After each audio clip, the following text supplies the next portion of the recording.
Por último, quería cerrar este eje de introducción a los conceptos de diegesis y algunas aplicaciones, que es esta que tiene una cita también de Alfredo Caminos que dice: la verosimilitud debe entenderse como un contrato de lo posible más que de lo real. La verosimilitud es más la posibilidad que la credibilidad.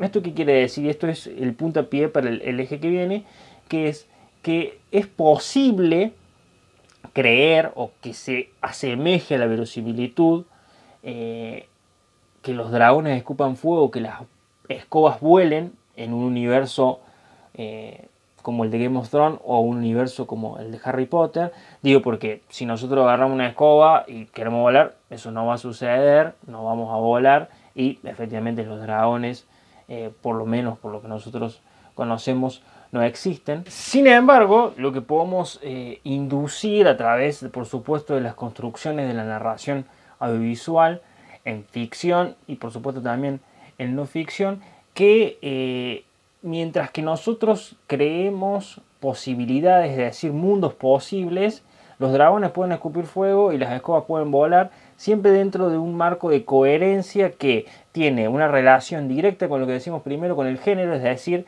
que el universo de Harry Potter y el de Game of Thrones son posibles, son coherentes, son consistentes, siempre y cuando se inscriban en el género fantástico. De hecho, así es lo que sucede, y con la construcción diegética de espacio, tiempo y personajes que permiten que ese mundo sea posible. Es decir, que los dragones y las escobas voladoras y entre otros elementos mágicos son posibles no por su verosimilitud, sino por su credibilidad a la hora de construir esa posibilidad en forma de diégesis.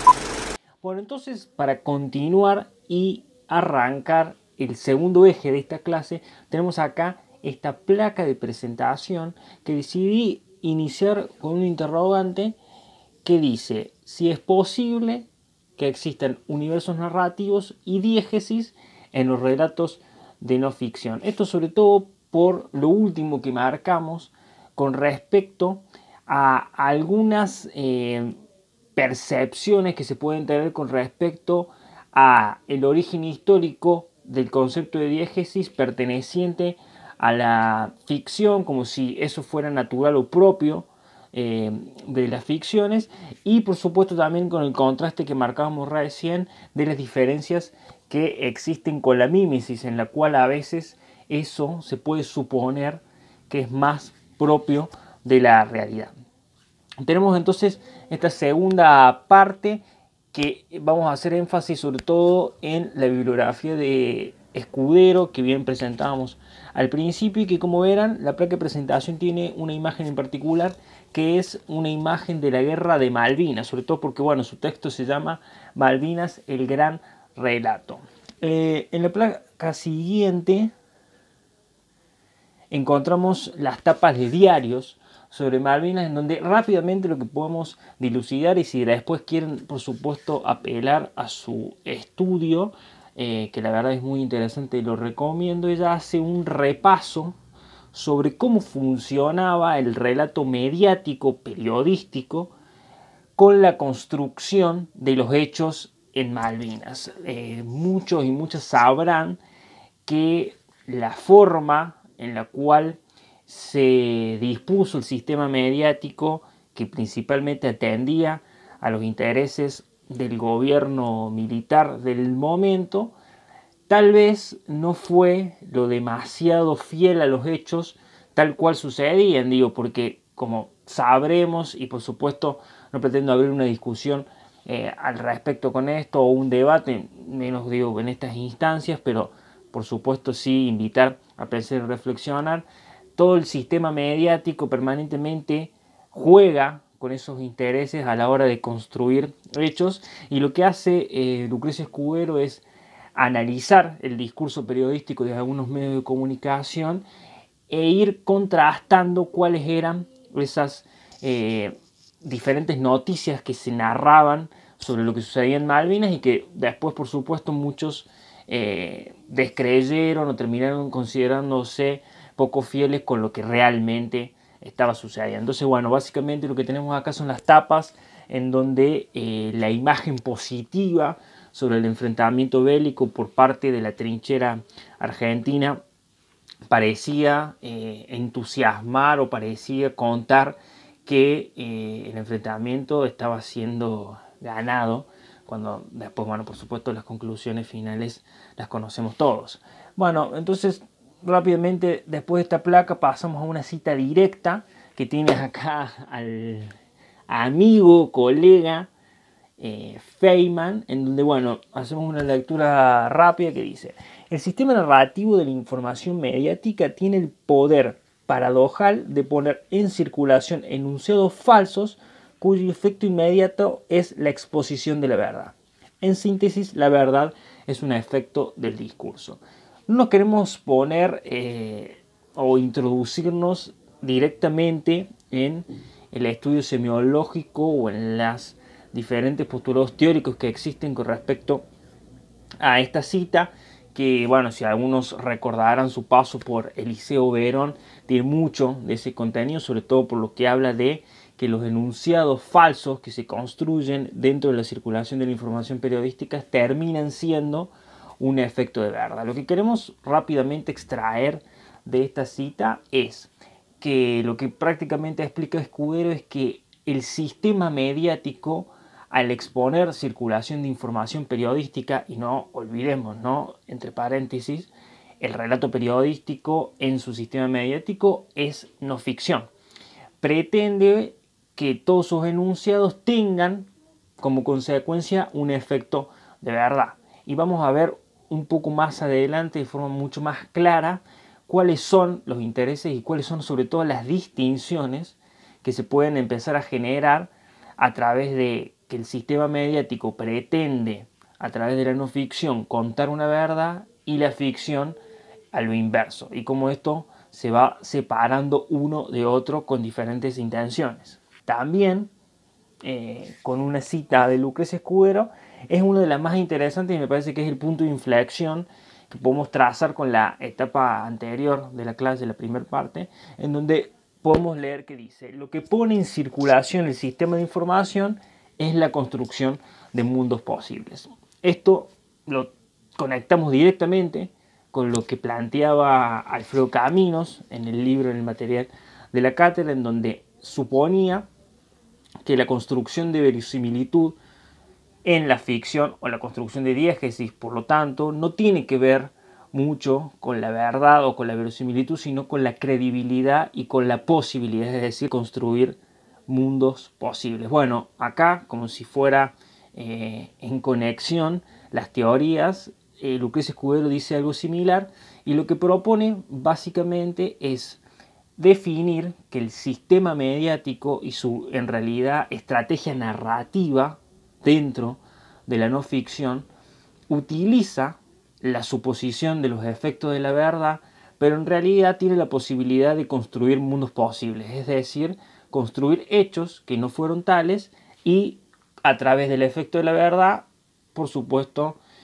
construir sentido, es decir, tener algunas otras intenciones, sobre todo vinculadas con el poder. Pero lo que queremos explicar básicamente es que lo que supone Lucrecia Escudero a lo largo de su estudio es que el sistema mediático tiene estrategias narrativas que pretenden ocultar las herramientas de utilización de la ficción y distanciarse de la misma con una tesis básica que dice que la no ficción está predeterminada por un sentido de verdad, es decir, por un efecto de discurso periodístico que va hacia la verdad, y que la ficción, por lo tanto, es un discurso más propenso a la fantasía, a lo que no existe o lo que no se corresponde directamente con la realidad.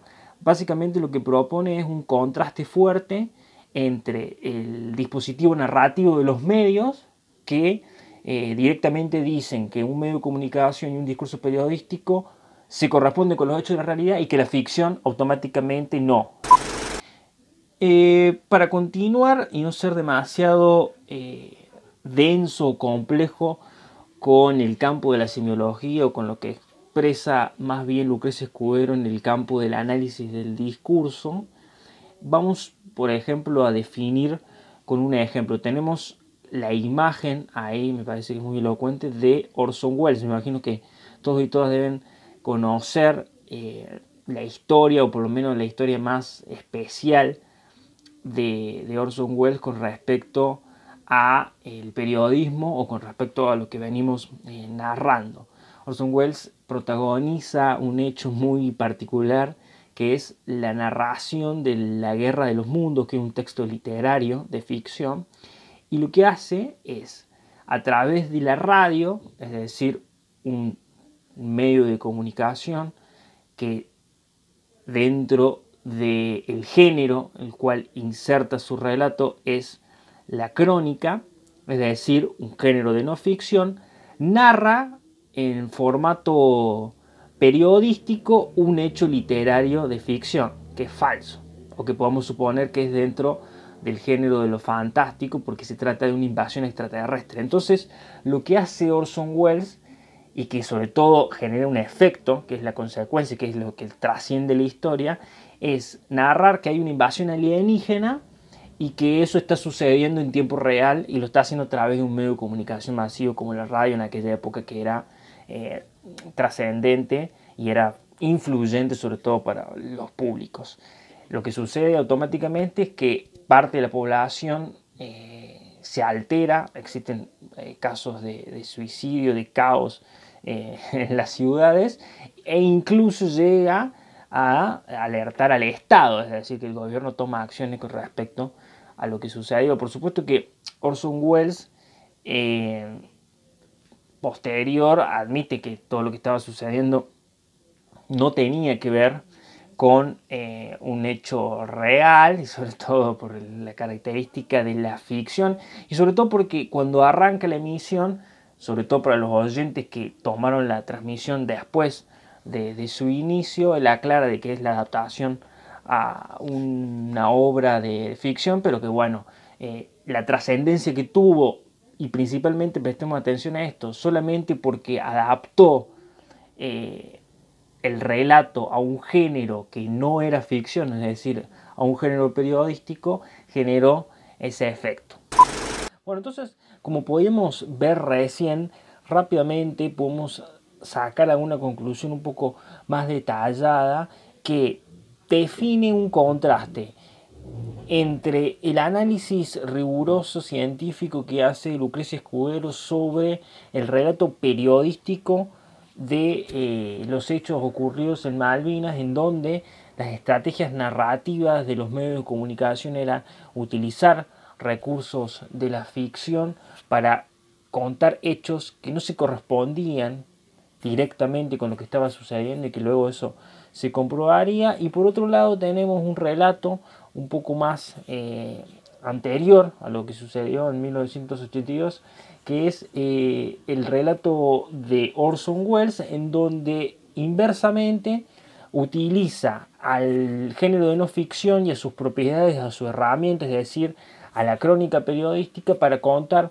un relato ficticio y que esa consecuencia fuera la verdad. Es decir, tenemos de un lado un relato construido desde los medios de comunicación con recursos propios de la ficción que no directamente reproducen hechos fácticos o que correspondan con la verdad, y por otro lado un adrede relato ficticio desde herramientas periodísticas que tienen el signo o el efecto contrario a lo que se generó. Entonces, básicamente lo que podemos definir con esto es que hay posibilidades de construir mundos posibles a través de los recursos de la diégesis, y es posible construir universos diegéticos en la no ficción con estos dos ejemplos que vimos. Sin embargo, lo que hacemos a continuación es poner, yo siempre traigo a ejemplo, y para conectar después con el título que tiene esta clase, a el periodismo local con su programa de Jorge Lanata que se llama Periodismo para Todos. Así que vamos a ver algunos fragmentos. Bien. Hola, ¿qué tal? Hola. Bueno, es mi bolso, dame mucho ese bolso. Paremos el bolso. A ver, dejo el bolso, ¿no? Dejo el bolso un segundo. Hoy estaba viendo en internet, ponen cualquier cosa en internet, que íbamos a hacer un programa de entrega de premios, y no vamos a hacer un programa de entrega de premios. Yo estoy así porque esto es la edición dorada de PPT. Esto es como una revista Caras, pero televisiva. Hace 4 semanas ya que te venimos contando quiénes están afanando la guita. Bueno, hoy te vamos a contar en qué se la gastaron, que es mucho más divertido. Vas a ver las casas de todos, los autos de todos, las empresas truchas de todos, y vamos a terminar con la bóveda en la casa de Cristina, y ahí vas a ver fotos de la casa de Cristina, los planos y la bóveda misma físicamente, y te vamos a contar cuánta guita entra. Bien, en esta primer parte, que es el primer minuto de arranque del programa, podemos ver cómo todo el entorno visual, audiovisual quiero decir, y el personaje junto con la puesta en escena es propia, sobre todo se me imagino que lo deben conocer, de un programa periodístico que tiene en este caso un especial en donde supuestamente van a desmantelar o demostrar algunos hechos de corrupción de la administración pública del gobierno de Cristina Fernández, y lo hacen a través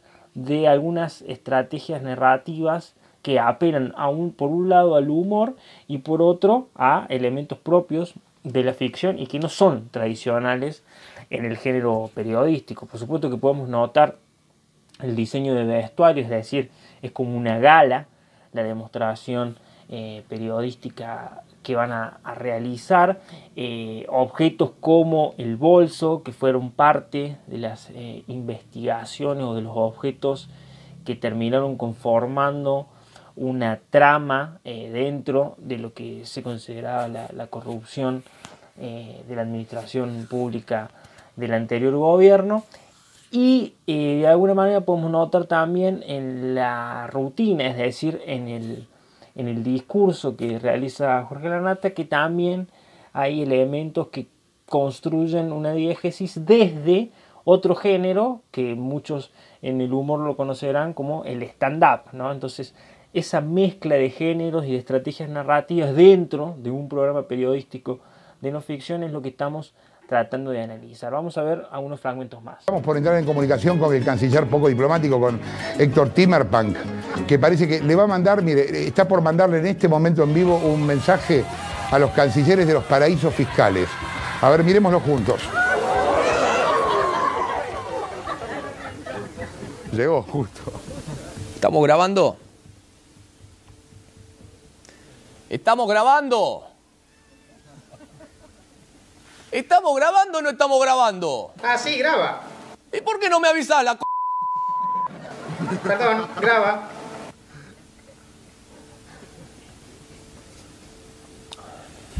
Estimados cancilleres de los países miembros que han sido injustamente denominados paraísos fiscales, pero que a partir de ahora yo llamaré países afines al lavado de activos. Queremos que sepan que nuestro país tiene las puertas abiertas para su dinero. No les cobraremos impuestos, ni les preguntaremos cómo hicieron la plata, ni de dónde es. Bien, vemos acá, incluso en el análisis que se puede hacer, primero una metadiégesis, es decir, un fragmento diegético con su propia autonomía, es decir, que narra en un espacio-tiempo distinto con un personaje distinto, que es la parodia del ex canciller Héctor Timmermans en una supuesta oficina de administración pública, que por supuesto también está parodiada, y en donde claramente también a través de recursos de construcción narrativa, audiovisual, como el diseño de vestuario, la interpretación de su personaje, el entorno, la escenografía, podemos notar cómo se construye un universo diegético, en este caso una pieza metadiegética, en donde se cruza la ficción con la no ficción, porque lo que estamos viendo es claramente una interpretación del ex canciller absolutamente parodiada a través del género del humor, pero que está inserto en un programa de no ficción con rigor periodístico y que denota en realidad no solamente el comportamiento no diplomático que caracterizaba o que suponía la caracterización de aquel personaje, y a su vez un problema, que es la denuncia hacia un comportamiento ilícito como lo es el lavado de activos en términos financieros, ¿no? Entonces digo, se va combinando la posibilidad de brindar información periodística a través de estrategias narrativas propias de otros géneros, propias de los géneros de ficción. Vamos a ver algunos dos ejemplos más sobre el mismo programa, que después, si ustedes lo quieren ver y sacar algunas conclusiones más, se lo recomiendo porque es muy elocuente este programa. Vos sabés que yo, que Mansur, también me cagaría de risa todo el tiempo, ¿no? ¿Qué es un Mercedes sin una rubia? Imposible, van las dos cosas juntas. La rubia viene con el Mercedes. Bárbara Streisand, señores. Luciana Geuna. Traje el bolso.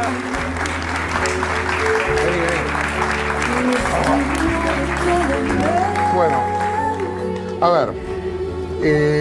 Hacer cualquier cosa. ¿Qué? Cualquier cosa estamos haciendo cualquier delirio. Toda una carrera para terminar así. Pero bueno, yo les digo a ustedes que le den bola al tema de la justicia y de la reforma que se quiere hacer con respecto a la justicia. Venimos hablando hace varias semanas de eso. Todo esto que ustedes vieron tiene que ver, entre otras cosas, con las declaraciones juradas y aparte con esta voluntad de ir a ver qué es lo que los tipos declaran. Por eso podés ver las casas, sabemos los patrimonios. Nada de esto hasta hoy es secreto. Ahora, mirá lo que va a pasar cuando se apruebe la ley que impulsa Cristina. Geuna. Bueno, efectivamente es lo que está pasando. Lo único que falta es que se reglamente toda esta información que vimos, la posibilidad de conocer la mansión del Archer. ¿Se acuerdan? La mansión del Archer, esa que veíamos recién, que era muy impresionante. La posibilidad de conocer esa casa es exclusivamente porque él tenía la obligación de poner los bienes de su mujer también. Bueno, bien, en esta parte ya nos introducimos al universo diegético un poco más profundo, digo, porque al principio lo que podemos notar es que un programa periodístico que tenía a su conductor a través de un formato stand-up, iniciando un discurso que tenía por un lado información, por otro lado tenía crítica, y a su vez construía en ese mismo espacio de stand-up otros pequeños sketches en donde introducía a otros personajes, como era la imitación del ex canciller, y por supuesto algunos elementos que eran propios del universo diegético que pretendía construir con su investigación periodística, que es en este caso la corrupción. Ya repetimos, el objeto, bolso, el que él esté con un vestuario de gala como aludiendo a que está por denunciar algo que merece una especie de premio de alguna manera. Y ahora lo que pudimos ver es como la escenografía del piso, que es otro espacio, pero dentro del mismo universo diegético, tiene elementos coherentes con lo que venía planteando. Es decir, plantea que la corrupción que denuncia era tan abundante que era posible tener autos de gama, se pueden ver dólares alrededor de todo el piso, se puede ver, bueno, el auto como espacio en donde van a tener una charla dos periodistas, ¿no? La periodista que no recuerdo el nombre en este momento y Jorge Lanata desmenuzan una parte de la investigación periodística y luego van a ir a un tape. El tape también funciona como metadiégesis, es decir, es una pieza diegética dentro de la diégesis del universo, y que todo esto está construido desde el principio como un universo que tiene recursos propios de la ficción y en realidad recursos de otro género que tradicionalmente no son propios del periodismo o que en realidad son estrategias que inducen o invitan a que sea más atractivo o un producto más entretenido, supongo yo. Por último vamos a ver la etapa final de este programa que les quería comentar, que tal vez no lo hice al principio. Este programa se llama Bóveda K. Lo que tenía como objetivo era mostrar como broche, y que lo pudieron ver en la primera parte, cuál era la bóveda donde supuestamente se guardaba dinero por parte de la administración del gobierno de Cristina Fernández. Entonces, en ese momento es donde vamos a hacer un pequeño cierre analítico con respecto a esto de la posibilidad de construir universos diegéticos. Abajo es el lugar donde Cristina hace cintas. Es como el gimnasio de Cristina. Claro, ahí veíamos unas fotos del interior. Claro, es ese lugar, tiene 5 plasmas. Y eso que ves amarillo es la bóveda. Esto es la bóveda. Eso es la bóveda que le pidió Barreiro. Es una sala de máquinas. Y esta escalera sube a la planta alta. Esta es la bóveda, como especificó Cañas, 1 metro de profundidad, 2 de ancho, 2,50 metros de alto. Kirchner entraba parado, era un hombre muy alto. No, es que la bóveda es grande y por eso quisimos reproducirla. Ven y acompáñame. A ver. Nosotros acá hicimos un plano a escala, reproduciéndolo exactamente, de cómo sería ese subsuelo. Mirá, está esta escalera. Claro. Esto va a la planta alta, de donde sería. Vos venís de acá, bajás de la planta alta y ya acá estás en esa especie de semisubsuelo y te encontrás con una puerta normal. Esa es la puerta que Cañas dijo, la cerraron y Barreiro se llevó la llave. Abrís esa puerta y hay otra puerta. Se decía que esta puerta había costado unos $15.000. Bien, entonces, como pudimos ver, finalmente lo que se hace durante todo el programa periodístico es construir un universo diegético que tiene coherencia con algunos géneros propios de la ficción, la utilización de recursos que van desde la escenografía, el vestuario, el guión y diferentes elementos como la recreación de otros personajes que son parte de la vida real, como era el ex canciller o como son otros personajes que aparecen en el primer momento de adaptación stand-up que hace Jorge Lanata. Podemos también inducir que el final tiene la apelación a una demostración de que esa bóveda está en el estudio en un plano de escala, no es la bóveda realmente, digo, ¿no? Entonces, lo que podemos empezar a discutir con respecto a los ejemplos que podemos ver es cómo entonces finalmente un programa periodístico que está dentro de un sistema mediático y que tiene un sistema narrativo que, si hablamos en términos de lo que planteaba Lucrecia Escudero, pretende siempre ser un discurso de información periodística que a posterior tiene un efecto de verdad y que utiliza la diégesis como un elemento, pero que lo pretende ocultar porque tiende a afirmar que hay una separación tajante entre la ficción y el periodismo, es decir, entre la ficción y la no ficción, y que esa separación la define principalmente la verdad, es decir, que la ficción siempre va a tener una presunción de, no de mentira, no me gusta decir eso, pero sí una presunción de que eso que está sucediendo se puede considerar que no pertenece directamente a la realidad y que sí, un hecho periodístico dentro de un medio de comunicación tiene más que ver con algo que sucede en la realidad. Y lo que sí me dispara como pregunta y reflexión y que me interesaría siempre, bueno, a mí me interesó siempre que cuando lo damos en clase haya un ida y vuelta, es si podemos decir que existe un universo diegético falso o que si existen pseudodiégesis. Digo, porque en la ficción es muy fácil identificar porque el autor de alguna manera lo deja evidente a eso. Entonces esto queda como debate, como discusión, como un pensamiento reflexivo que con nosotros cuando hablamos en la clase intentamos trasladarles, que es tratar de pensar si podemos definir entonces el ejemplo que acabamos de ver y algunos otros como la construcción de un universo diegético falso o que si existen momentos de pseudodiégesis. Es complejo dar una definición tajante en ese sentido porque está por fuera de lo estrictamente analítico de la narración. Por ahí tenemos que entrar en terrenos que son más subjetivos, que tienen que ver tal vez con el rol del periodismo y el compromiso ético, o el rol del periodismo y el concepto de verdad, que incluso se puede ver desde múltiples puntos de vista, que van desde lo filosófico hasta los puntos más pragmáticos y concretos, pero lo que queremos tratar de pensar en conjunto es que en la ficción tal vez es mucho más sencillo, porque el narrador deja señales, porque hay una estrategia que induce a la posibilidad de pensar en un universo diegético falso y que en muchos casos, en la mayoría, se evidencia, digo, como veíamos en los ejemplos de la clase con La Isla Siniestra o con Sexto Sentido, podemos encontrar otros, pero en los casos de no ficción es un poco más complejo. Lo que sí pudimos ver con estos ejemplos es que sí existe entonces la construcción de un universo diegético, que sí existe una diégesis, que existen espacio, tiempo, personajes y recursos de la narración que permiten construir entornos diegéticos y que sobre todo se pueden introducir elementos de otros géneros propios más de la ficción en la no ficción, entremezclarse y así construir diégesis. Ahora lo que vamos a hacer es ver un ejemplo adicional, que yo siempre trato de agregar alguna cosa nueva a la clase, que son estas 3 breves placas.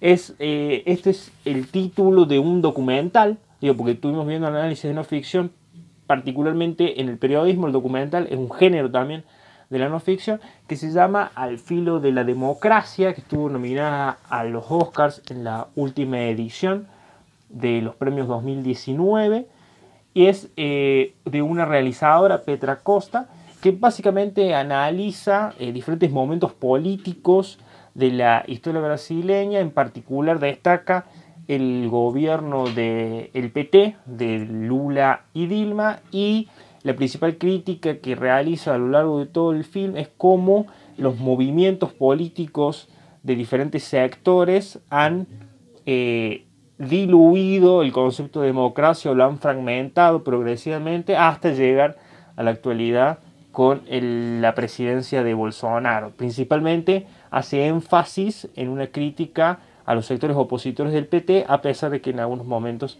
hace una autocrítica con respecto a los movimientos del Partido de los Trabajadores. Básicamente este documental, bueno, llega a los Oscars, recibe algunas premiaciones y vamos a ver algunas placas con respecto a testimonios directos sobre la película de opiniones. Bien, tenemos esta placa en donde tenemos 2 citas, una de Jair Bolsonaro que dice: ficción, a quienes les guste la comida de los buitres les parecerá un buen film. Y por otro lado, un funcionario que dice, Roberto Alvin de la Secretaría de Cultura, que dice: si fuese la categoría ficción, estaría correcta la nominación. Miren qué interesante cómo funciona el análisis que podemos hacer en este momento. ¿Por qué? Porque al ser una película de género documental no ficción, los funcionarios públicos que dan ese testimonio, que forman parte del gobierno oficialista, intentan descalificar el producto audiovisual a través de la palabra ficción, es decir, hacen lo que plantea Lucrecia Escudero conceptualmente, de distanciar a la ficción de la no ficción y categorizar a la ficción como una mentira o como un lugar que no tiene conexión directa con los hechos reales, y a la no ficción y el documental como algo más propio de la realidad. Entonces la descalificación de utilizar o de denominar al producto como ficción funciona como una mentira. Y por último tenemos una cita más, que es de un tuit del PSDB, que es un partido opositor al PT, que dice: felicidades a la directora Petra Costa por la nominación de Mejor Ficción y Fantasía por Al filo de la democracia. Bueno, se desprende de la línea de testimonios que recién leíamos, en donde claramente ubica al documental dentro de un género que incluso le agrega el de la fantasía, aludiendo a lo mismo. Esto ha sido todo. La verdad que espero que puedan entender, comprender. Si existe algún tipo de pregunta o reflexión, lo podemos seguir a través de los espacios digitales. Espero que no haya sido tedioso ni denso, y espero que también se han llevado una reflexión con respecto a esta idea que tuvimos en principio de poder discutir el concepto de diégesis en la no ficción y no únicamente establecerlo dentro de los productos ficticios. Así que muchas gracias, cumplan la cuarentena, quédense en casa y continuemos con la cursada de esta hermosa cátedra que les aseguro que es una de las mejores de la carrera. Y no lo digo por mí ni por el profe, sino porque, bueno, la verdad siempre tenemos la oportunidad de ver cosas muy interesantes. Así que buena cuarentena, quédense en casa.